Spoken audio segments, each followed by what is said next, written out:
다시 한번 기도할 때 우리의 죄와 우리의 연약함들 참회의 기도로 아뢰며 다시 한번 예배로 나아갑니다. 기도하겠습니다. 주님, 우리 부족합니다. 연약함들 주 앞에 내려놓습니다. 참회하며 회개하며 돌이키며 예배로 나아갈 때 우리를 받아주옵소서. 우리를 성결케 하여 주옵소서. 우리를 세워주옵소서.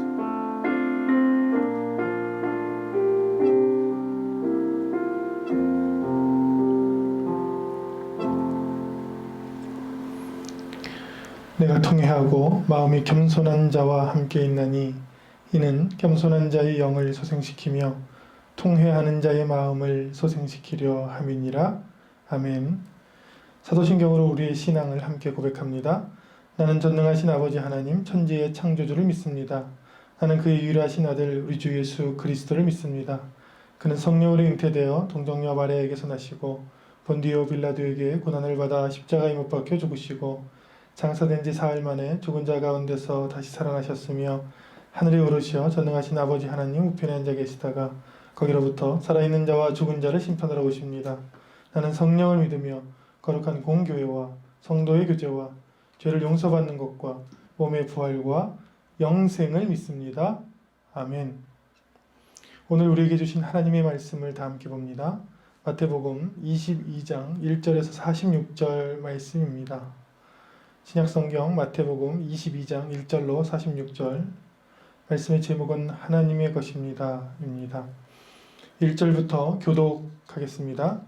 예수께서 다시 비유로 대답하여 이르시되 천국은 마치 자기 아들을 위하여 혼인잔치를 베푼 어떤 임금과 같으니 그 종들을 보내 그 청한 사람들을 혼인잔치에 오라 하였더니 오기를 싫어하거늘 다시 다른 종들을 보내며 이르되 청한 사람들에게 이르기를 내가 오찬을 준비하되 나의 소와 살찐 짐승을 잡고 모든 것을 갖추었으니 혼인잔치에 오소서 하라 하였더니 그들이 돌아보지도 않고 한 사람은 자기 밭으로 한 사람은 자기 사업하러 가고 그 남은 자들은 또 종들을 잡아 모욕하고 죽이니 임금이 노하여 군대를 보내어 그 살인한 자들을 진멸하고 그 동네를 불사르고 이에 종들에게 이르되 혼인잔치는 준비되었으나 청한 사람들은 합당하지 아니하니 내거리 길에 가서 사람을 만나는 대로 혼인잔치에 청하여 오라 한대 종들이 길에 나가 악한 자나 선한 자나 만나는 대로 모두 데려오니 혼인잔치에 손님이 가득한지라. 임금이 손님들을 보러 들어올세 거기서 예복을 입지 않는 한 사람을 보고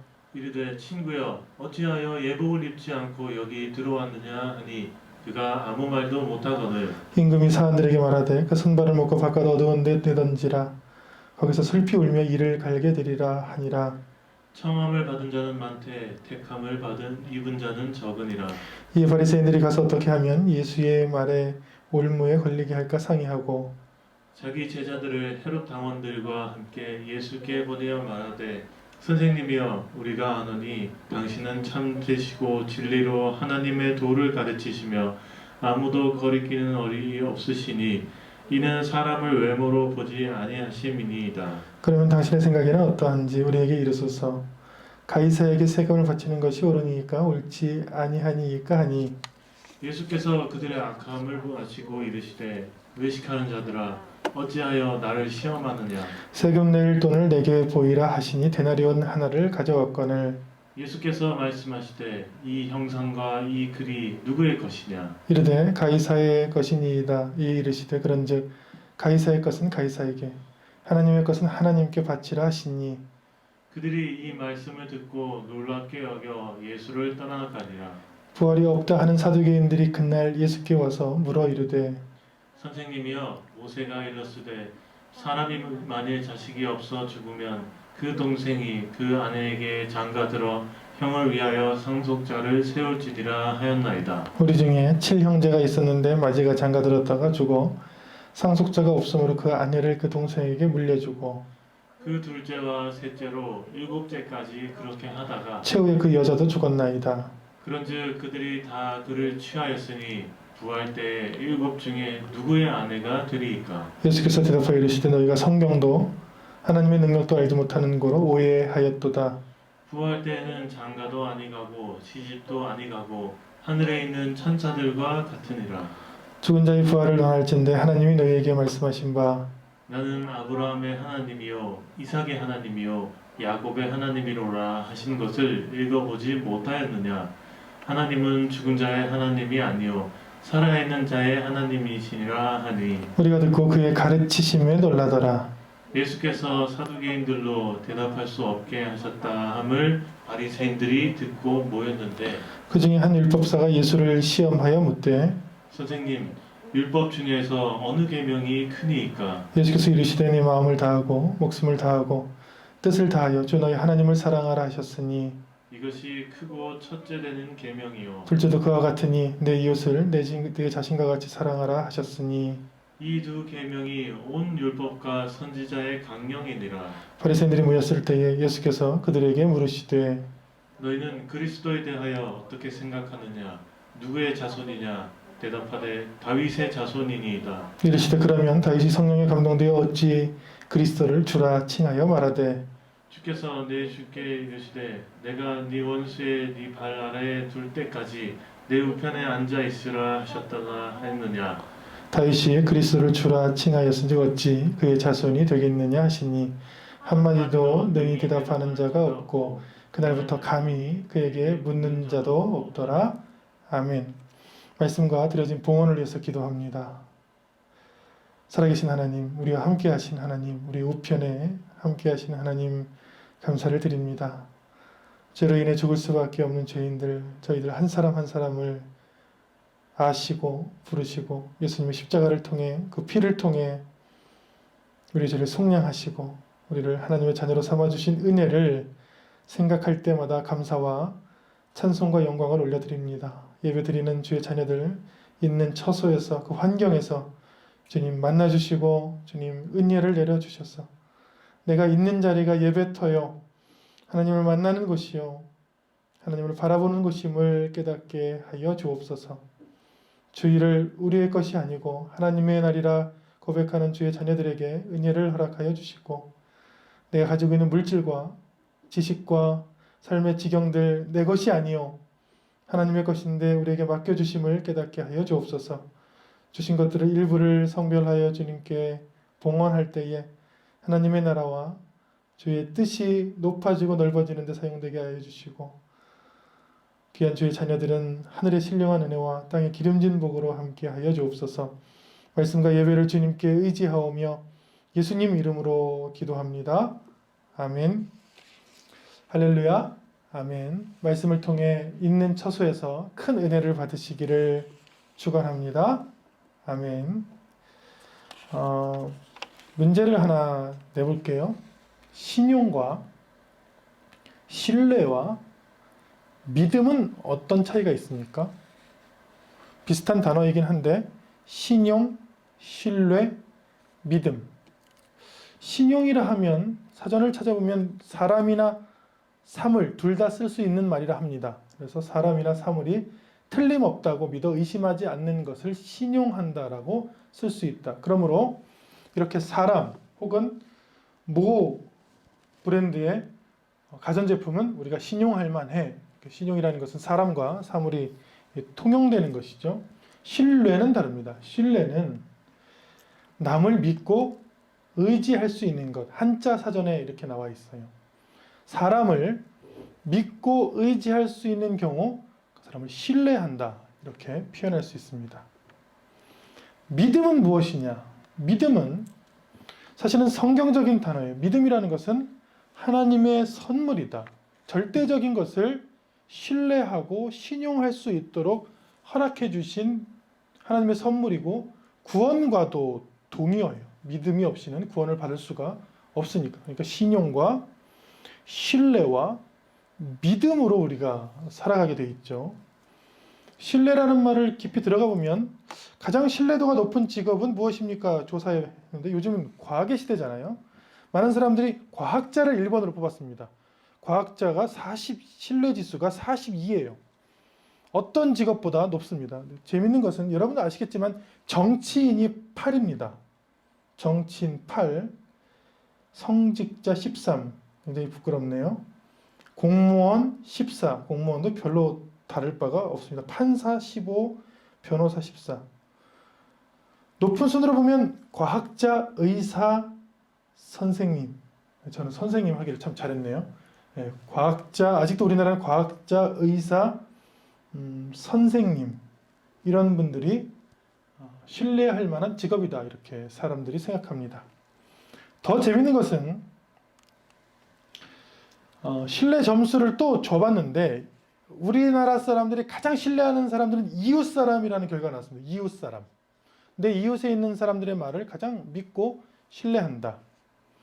처음 만난 사람의 신뢰 점수가 40점인데 또 부끄럽게 정치인은 28, 정부는 35.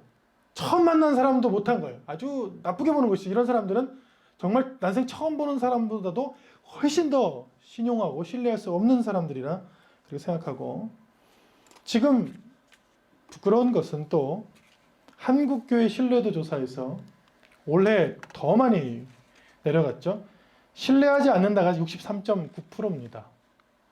정강훈 사태라든지 기독교라는 이름으로 말도 안 되는 흉악한 일들을 저지른 사람들에 의해서 기독교 전체가 그렇진 않습니다. 그런데 몇몇 이상한 사람들에 의해서 기독교 신뢰도가 바닥을 쳤죠. 지금 오늘 말씀은 하나님을 신뢰하지 않고 모든 것들을 자기의 것이라 여겼던 사람들에 대한 이야기입니다. 성경 이야기. 하나님은 이 땅을 주시기로 했어요. 가나안 땅의 가장 아름다운 모습을 항공에서 찍은 거예요. 이게 가나안 땅입니다. 젖과 꿀이 흐르는 땅. 가나안 땅의 모습은 굉장히 다양한데 그 중에 지중해 연안, 텔아비브 지역의 지중해 연안을 보면 정말 젖과 꿀이 흐르는 땅이고 아름다운 바다가 함께 있는 그런 땅이 있어요. 그 땅을 주겠다고 할 때에 사람들마다 보는 눈이 다릅니다. 그래서 정탐꾼을 보냈는데 많은 사람들이 와 이거는 우리가 차지할 땅이 아닙니다. 정말 하나님은 그렇게 말씀하셨는지 모르겠지만 우리는 신뢰하지 않습니다. 정말 덩치가 크고 흉악하고 무섭게 생기고 힘든 사람들이 싸우기 힘들어 보이는 사람들이 차지해서 저 땅을 차지할 수 없을 것 같습니다라고 했던 사람들이 대다수였고 이렇게 얘기한 사람들이 적었어요. 딱 2명밖에 안 됐어요. 갈렙이 같이 있습니다. 갈렙이 모세 앞에서 백성을 안돈시켜 가로되 우리가 곧 올라가서 그 땅을 취하자 능히 이기리라 하나. 이길 수 있는지 없는지는 모르죠. 그런데 능히 이길 수 있다고 한 것은 믿음을 얘기한 거예요. 그 믿음은 하나님을 신뢰하는 데서 시작된 것입니다. 우리가 땅을 보고 세상을 보고 삶을 볼 때는 잘 몰라요. 그게 될지 안 될지 모르죠. 그런데 믿음으로 보면 어떤 마음이 생기냐면 하나님의 선물에 능히 이겨낼 수 있다. 승리할 수 있다. 그 두려움과 그 무서움과 그 주저함 가운데 하나님께서 나와 함께 하신다. 그래서 그런 사람들의 마음에 믿음으로 주시는 은혜가 뭐냐면 이 땅은 하나님의 것이다. 그 사람들의 것이 아니다. 이 물질은, 이 생명은, 이 구원은 다 하나님의 것이다. 오늘 말씀의 제목이 바로 하나님의 것입니다. 라는 고백입니다. 오늘 말씀을 들으면서 우리가 가지고 있는 재물, 재산, 가족, 우리의 여생, 우리의 생명, 우리의 달란트, 우리의 사유, 우리의 생각도 내 것이 아니고 하나님의 것임을 고백하는 저와 여러분 되시기를 축원합니다. 아멘. 말씀은 이렇게 시작하죠. 하나님께서는 항상 말씀을 통해서 천국을 혼인잔치에, 결혼식에 비유해요. 자기 아들 혼인잔치를 베풀었는데 청한 사람들이 오기를 싫어하는 상황. 이건 무엇일까요, 여러분? 정말 살찐 소를 잡고 암송아지를 잡고 정말 행복한 결혼식을 준비했는데 오기로 했던 사람들이 오기를 싫어하는, 물론 아주 쉽게 설명하면 이스라엘 백성들을 꼬집은 얘기죠. 구약의 이스라엘 백성들이 하나님께서 말씀을 주시고 약속을 주시고 오기만 하면 땅을 차지할 것이다. 순종하기만 하면 하나님께서 평안한 날을 주실 것이다 했는데 그 초청에 한 번도 응답하지 않았죠. 정말 수많은 선지자를 보내서 초청을 했거든요. 근데 그들은 오기도 싫어했고 뒤돌아보기도 싫어했고 하나님의 말씀을 듣기를 싫어했어요. 하나님은 계속해서 그들에게 초청을 합니다. 오찬을 준비하고 소와 살찐 짐승을 잡고 갖추었으니 혼인잔치에 오소서. 왜 안 왔을까요? 그렇게 바랬던, 이집트에서 종살이 했을 때는 그렇게 바랬던 그 땅이고 그 평안한 곳이고 그 행복인데 이제 와서는 왜 그 잔치에 오지 않으려고 했을까요? 그 대답은 5절에 나옵니다. 5절에 보면 그들이 돌아보지도 않고 한 사람은 자기 밭으로 한 사람은 자기 사업하러 갔다. 이게 무슨 말씀입니까? 지금 가나안 땅에서 평안히 살고 있을 때 생각이 바뀐 거예요. 하나님께서 주신 땅이라고 생각하지 않고 이게 내 거라고 생각한 거예요. 하나님의 땅을 내 바치고 내 사업이다. 우리도 그렇게 오해하기가 쉽습니다. 여기는 가나안 땅이라고 그랬죠. 아까랑 같은 사진입니다. 가나안 땅은 하나님의 땅이거든요. 근데 거기서 오래 살다 보니까 그게 누구 건지로 착각한 거예요? 내 거라는 거예요. 그래서 말씀에는 자기 밭으로 자기 사업으로 돌아보지도 않고 사람들이 갔다. 이제 하나님은 필요 없습니다. 저는 이제 먹고 살만 합니다. 제 재산, 제 생명, 제 지식, 제 계획이 있습니다. 주님. 주님도 아니죠. 네. 가기 싫습니다. 저는 그냥 제 걸로 만족하고 살게요. 이거 다 내 거예요. 성경에 이런 말씀이 나오죠. 오늘 밤에 네 생명을 취하면 네가 갖고 있는 것이 다 누구 것이 되겠느냐 라는 질문을 하나님께서 하시잖아요. 사실은 우리의 것이 아닙니다. 우리가 가지고 있는 모든 것들은 다 하나님의 것이죠. 그것을 오해한 사람들은 주님의 은혜의 그 초청에 거부하죠. 자녀를 이제 키우다 보면 어렸을 때 처음으로 다투고 싸우는 일들이 있는데 1살짜리 정도가 되면 그 전에도 일어날 수 있어요. 싸움을 합니다. 다퉈요. 저는 첫째는 11살이고 둘째는 만 1살이라 거의 10살 차이가 나니까 안 싸울 것 같잖아요. 싸웁니다. 딱 요 한 경우만 싸웁니다. 내 거야. 인간의 첫 번째 싸움이 뭐냐면 내 거라는 거예요. 물건을 서로 내 거라고 1살짜리와 11살짜리가 그 물건을 붙들고 싸우는데 둘 다 억울해서 울을 수 있어요. 왜냐하면 내 거라고 생각한 것을 갖지 못했기 때문에. 사람을 타락시키는 가장 첫 번째 것이 뭐냐면 이게 다 내 거라는 거예요. 교회는 왜 타락합니까? 교회를 섬기는 사람이 갑자기 섬김의 마음이 변해서 아까운 거예요. 그래서 내 거라고 생각하기 시작합니다. 내 거야.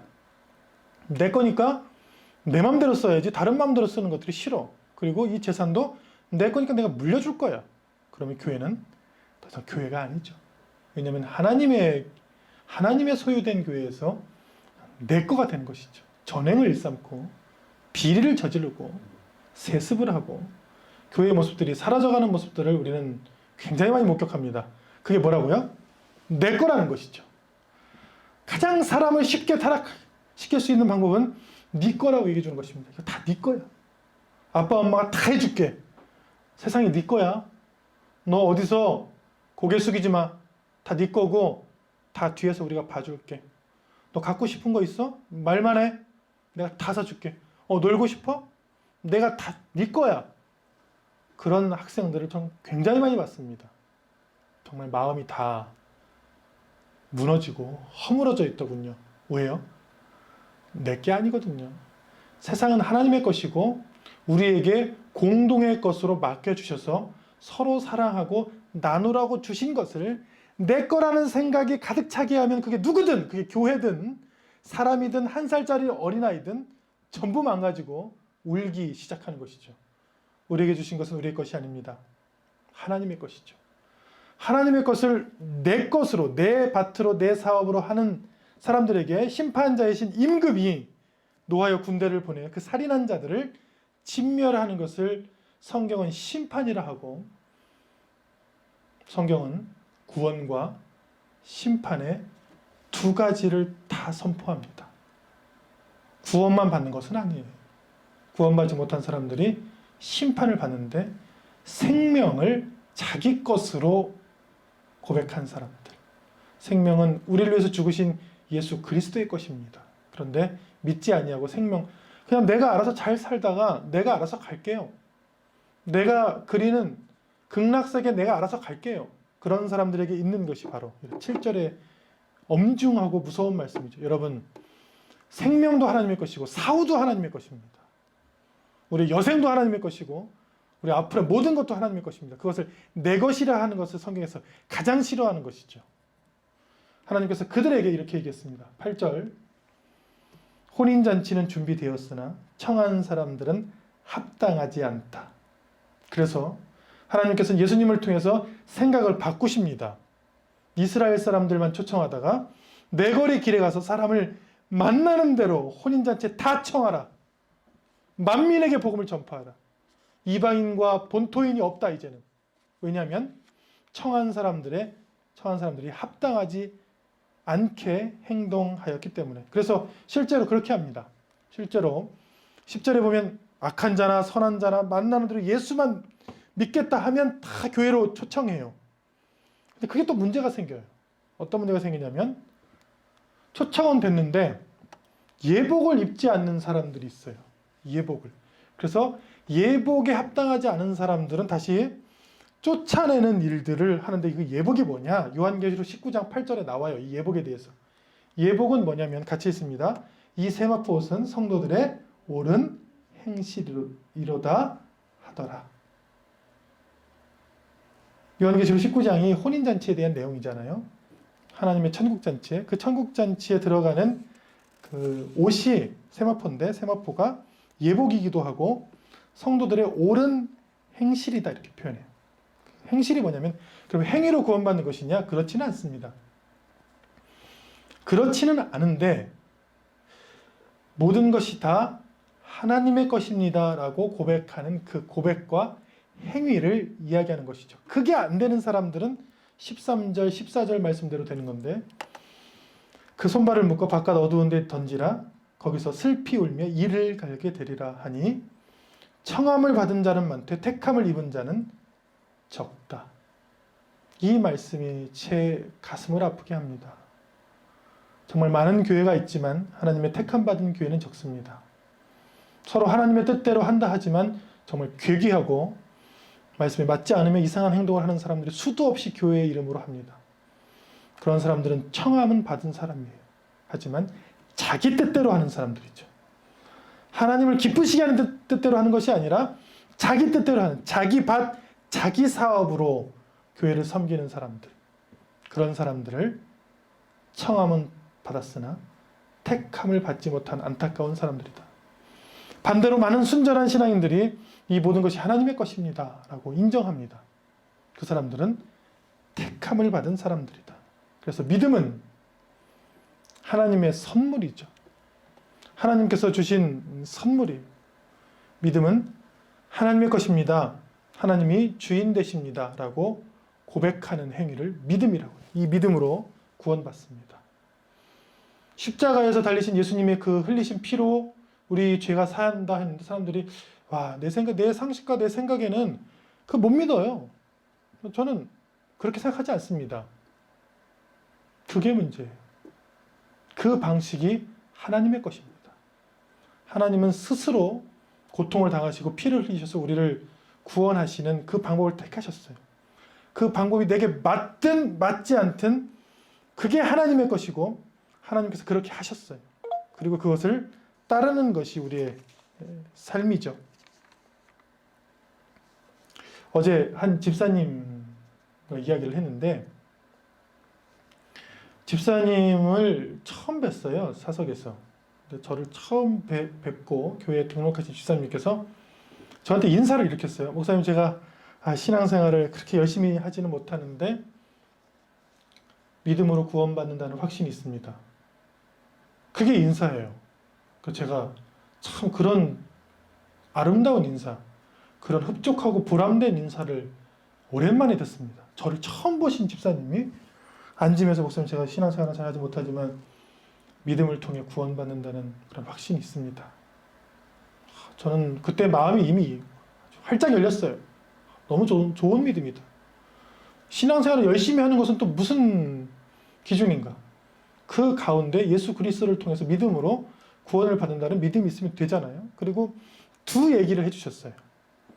어머니를 전도했는데 먼 곳에 가서 어머니를 태워서 같이 예배를 드리고 그 예배를 드리는 것을 몇 년 동안 한 다음에 하나님 나라에 이제 어머니가 가셨는데 꿈에 나타나셨대요. 하늘에서 구름가에서 웃으면서 내려다보는 그런 꿈을 돌아가신 후에 꾼 거예요. 얼마나 마음이 평안하든지 어머니의 마지막을 모시고 예배를 드리고 잘 섬겼는데 그렇게 천국에 가서 있는 모습을 꿈으로 꾸니까 마음이 평안하고, 아버지는 신앙생활을 안 하시고 안 믿었는데 갑자기 병세가 악화돼서 이제 쓰러지셨어요. 그래서 그 집에 가서 아버지를 붙들고 울면서 아버지 하나님을 믿는다고, 예수님을 믿는다고 하세요. 믿는다고 고백하기만 하면 구원을 주신다고 했습니다. 울면서 딸이 그렇게 기도를 했는데 그 밖에 부엌에 있던 그 7 형제가 다 같이 울었대요. 울면서 기도하면서. 근데 그 아버지가 평생에 거부하시다가 그때 믿겠다, 내가 믿겠다 해서 목사님이 돌아가시기 전에 몇 번 오셨대요. 그 이후로 며칠간에 돌아가신 거예요. 몇 번 오셔서 같이 예배 드리시고 고백하고, 그래서 마지막을 그 예수님을 믿고 소천하는 일을 겪었다. 참 감사하다. 여러분, 믿음 무엇입니까? 이런 선물을 이야기합니다. 선물. 하나님께서 내 생명이, 그 마지막 순간에 내 생명이 내 것이 아니고 하나님의 것이니까 하나님을 믿기만 하면, 예수 그리스도를 믿기만 하면 구원을 받는다는 그런 선물. 그게 믿음이죠. 그 믿음 가운데 가장 핵심이 우리의 생명이 하나님의 것이라는 거예요. 우리의 병이 하나님의 것이라는 거예요. 우리의 물질과 여생이 다 하나님의 것이라는 거예요. 저 여러분, 이 말씀을 들으면서 하나님의 것을 하나님께 드릴 수 있는 그 믿음을, 그 옳은 행실을 하기를 축원합니다. 아멘. 오늘은 52번째 주입니다. 날로는 361번째 날이에요. 그리고 우리는 돌아봅니다. 52번째 주는 주보로 따지면 교회의 마지막 주죠. 마지막 주 예배. 코로나로 1년을 저희가 보냈는데 361일을 보내고 돌아보면서 이렇게 고백할 수 있기를 바랍니다. 이 어려움을 주신 것도, 이 시기를 주신 것도, 이 모든 것을 주신 것도 다 하나님께서 하신 것이다. 그래서 우리는 고백하죠. 하나님의 것입니다. 하나님이 하셨습니다. 앞으로 어떻게 될 것인가? 하나님께 맡깁니다.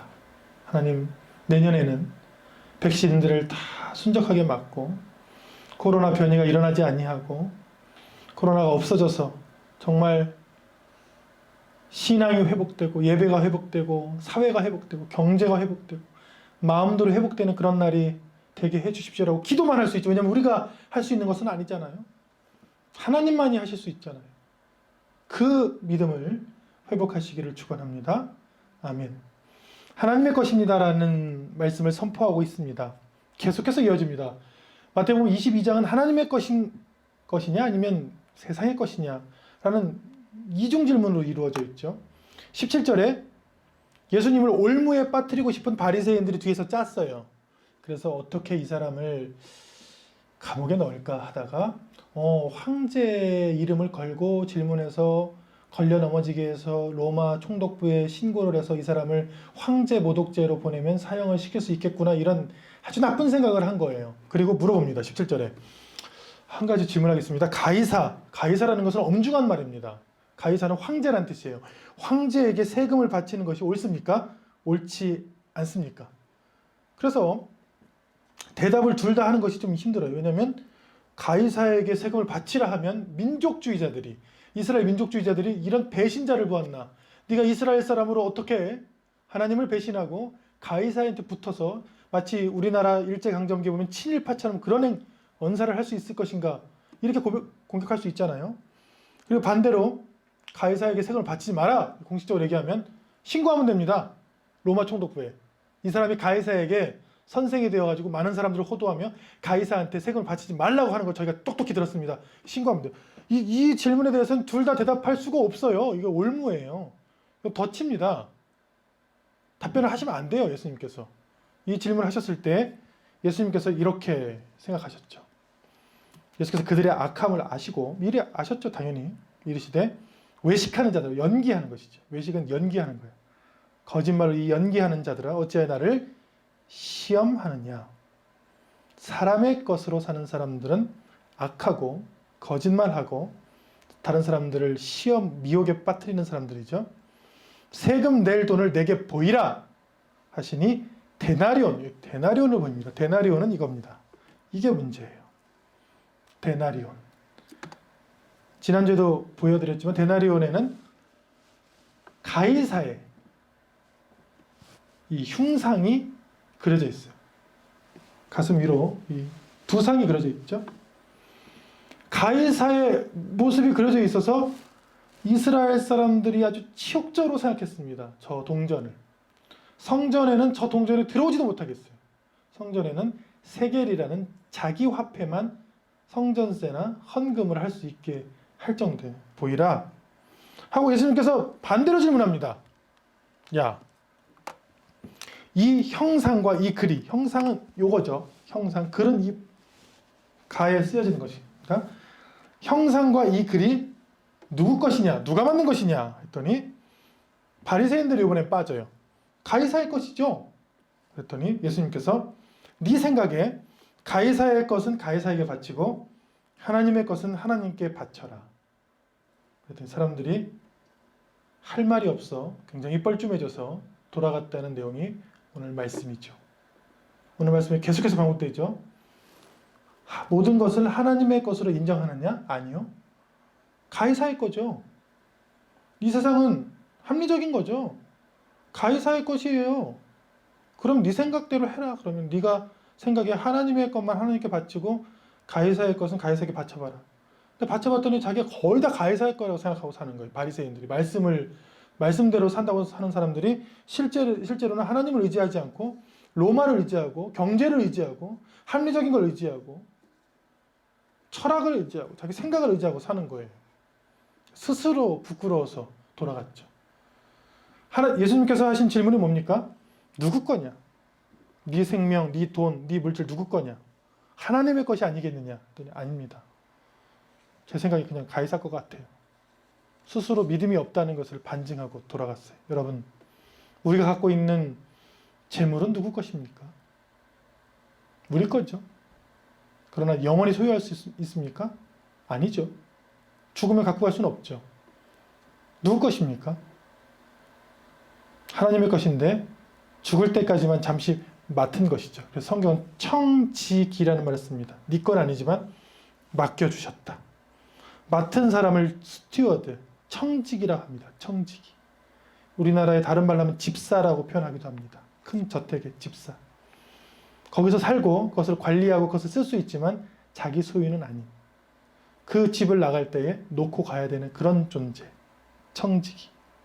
그래서 참된 믿음이라는 것은 모든 것이 다 하나님의 것입니다 라고 고백할 수 있는 거예요. 모든 것이 다 하나님의 것입니다. 근데 그거를 못하는 또 한 부류의 사람들이 그 시대에 또 찾아옵니다. 23절에 보면 부활은, 다른 건 다 믿지만 부활은 없습니다 라는 사두개인들이 찾아와요. 뭐냐면 사두개인들은 다른 건 다 예배도 드릴 수 있고 제사도 지낼 수 있고 다 하겠지만 사람이 죽고 난 뒤에 부활이나 내세는 없어요. 이렇게 했던 사람들이에요. 예수님께서 그들도 단단히 혼냅니다. 왜 네가 판단하느냐? 생명을 주신 하나님께서 너의 생명 사후도 내세도 천국도 다 하나님의 것인데 왜 그것을 인정하지 못하느냐? 이렇게 얘기해요. 오늘 말씀은 전부 다 에이, 다 하나님의 건 아니에요. 그렇게 돌아가는 게 아니에요. 그냥 황제의 권력에 경제의 순환 논리에 그냥 생명으로 가는 거예요. 상식으로 하는 거예요. 하는 사람들에게 그게 무슨 말이냐. 사람으로는 할 수 없지만 하나님으로서는 다 하실 수 있느니라라고 하신 말씀이 오늘 말씀입니다. 사두개인들은 논리학자들이에요. 현실주의자입니다. 절대 천국을 믿지 않아요. 그런 사람 찾아와서 선생님, 모세가 일렀는데 뭐 형이 죽으면 동생한테 장가가라고 했잖아요. 그런데 우리가 7명인데 응? 계속 죽어가지고 한 부인이 7하고 결혼하고 그 부인도 죽어서 뭐 부활하면 그 7명과 이 아내의 관계는 뭡니까? 쉽게 얘기하면 이거예요. 네. 부활하면 누구 부인이고 이 사람은 누구고 이게 다 어떻게 되는 것입니까? 그랬더니 예수님께서 제가 보기엔 이 어투가 제일 화나셨어요. 바리새인보다 더 싫어요, 이 사두개인들을. 너희가 성경도 하나님의 능력도 모른다, 알지 못하는 거로 오해하였도다. 니네는 아예 그냥 무지 플러스 오해. 성경도 모르고 하나님의 능력도 모르고 아무것도 모르는 사람들. 그래서 조금 알기라도 하고 오는 사람들에게는 믿음의 얘기를 할 수 있는데 이 사람들은 아예 믿음 자체가 없어요. 현실주의자예요. 가끔 그런 사람 만납니다. 크리스찬 중에서도. 뭐 천국 안 믿어요. 저 그냥 짧고 굵게 살래요. 돈이나 많이 벌어서 살래. 참 안타깝습니다. 죽은 다음에 삶은 자기 것입니까? 살 때는 자기 뜻대로 다 됩니까? 우리의 생명, 우리의 내세, 우리의 모든 것은 다 우리 것입니까? 그것이 가능하냐고 묻는 그들에게 예수님이 이렇게 말씀하셨습니다. 예수께서 그들을 보시며 이르시되 사람으로는 할 수 없으나 하나님으로서는 다 하실 수 있느니라. 이렇게 말씀했어요. 계속해서 말씀합니다. 죽은 자의 부활을 논하냐? 32절 나는 아브라함의 하나님이요 이삭의 하나님이요 야곱의 하나님이로라 하신 것을 읽어보지 못하였느냐? 하나님은 죽은 자의 하나님이 아니요 살아있는 자의 하나님이라. 이게 다 사두개인들한테 한 말이에요. 현실주의자들한테. 하나님은 살아계시다. 아브라함 그 아들 이삭을 낳았더니 나는 아브라함의 하나님이자 또 계속 살아있는 이삭의 하나님이자 그 자손의 하나님이자 그 살아있는 자들의 하나님이고 역사를 주관하고 죽은 아브라함의 하나님이기도 하며 지금 살아있는 이삭의 하나님이기도 하며 앞으로 나을 야곱의 하나님이기도 한 죽어도 살아도 그 미래도 다 나의 것이다. 내가 그들을 살아있는 자로 여기노라 하신 그 말씀을 읽어보지 못하였느냐라고 사두개인들을 책망하셨어요. 신앙이라는 것은 살아 역사하시는 이 세상의 주인이신 살아 역사하시는 주님을 이렇게 손을 잡고 함께 바라보는 행위입니다. 그리고 그 손을 잡은 사람들은 동일하게 고백할 수 있어요. 모든 것이 다 하나님의 것이다. 우리의 것은 하나도 없다. 하나님의 것이라고 인정하는 것이 믿음입니다. 그리고 그 믿음으로 우리는 구원을 받습니다. 예수님이 십자가를 믿는 것은 하나님의 방법입니다. 우리는 그 방법을 신뢰해요. 그래서 구원을 받습니다. 돌아가시기 직전에 아버지도 다 모르지만 그 하나님을 믿고 내 생명은 주님 것입니다 고백하고 예수님을 영접하면 구원을 받습니다. 불공평하잖아요. 구원은 불공평이 없어요. 은혜일 뿐입니다. 다 누리는 은혜예요. 누구나 장애를 가졌던지 정상인이든지 어리든지 아프든지 예수님을 짧게 믿었든지 오랫동안 헌신했든지 누구나 기쁘고 충만하게 받는 은혜인 줄로 믿습니다. 여러분, 이 말씀을 들을 때에 52주 361일을 우리가 살았습니다. 이 산날이 다 주님의 은혜입니다. 주님의 것이었습니다. 그리고 앞으로 제가 살 날도 주님의 것이고 주님께 의탁합니다. 고백할 수 있는 저와 여러분 되시기를 축원합니다. 아멘. 기도하겠습니다. 살아계신 하나님, 주님의 것입니다. 52주째 마지막 주 예배를 드리면서 1년을 돌아보면 참 난생 처음 겪는 코로나로 고통당하고 가슴이 답답하고 앞이 보이지 않는 삶을 살았나이다. 야고보의 고백대로 험악한 세월을 보냈나이다. 하지만 이것이 주님의 뜻임을 믿고 고백합니다. 믿음이란 모름지기 하나님의 것입니다. 내 생명, 내 날들, 내 계획들 다 하나님의 것입니다 라고 하셨던 그 말씀을 기억합니다. 주님, 주님의 것입니다 라고 고백할 수 있는 믿음들 되게 도와주옵소서. 또한 이 시간 함께 영상을 통해서 예배를 드리는 주의 자녀들 그 자리에 찾아가 주셔서 그 몸과 마음이 그 사람의 것이 아니요 하나님의 것임을 인정하게 하시고 지금 이 순간에 그 몸을 하나님의 몸을 하나님이 허락하신 그 몸을 치유하여 주시고 그 마음을 회복하여 주시고 그 영을 소성시켜 주옵소서. 성령께서 뜨겁게 역사하시사 손을 얹고 기도하는 그 환부에 그 병들이 치유되고 하나님께서는 사람으로는 할 수 없으나 하나님으로서는 다 하실 수 있습니다. 고백할 수 있는 믿음의 고백들이 나오게 하여 주옵소서. 그리하여 육이 치유되며 영이 소성하며 마음이 치유되는 일들 예배를 통해 기도를 통해 일어나게 하여 주옵소서.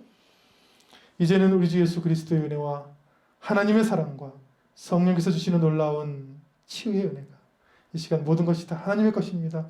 내 생명, 내 가정, 내 사업, 내 여생, 내 비전, 내가 가는 모든 것 다 하나님의 것입니다. 믿음으로 고백하기를 원하는 주의 자녀들, 가정과 삶의 터전과 막혀있는 것들과 계획과 여생 위에 지금부터 영원히 함께 하시기를 간절히 축원하옵나이다. 아멘. 주님.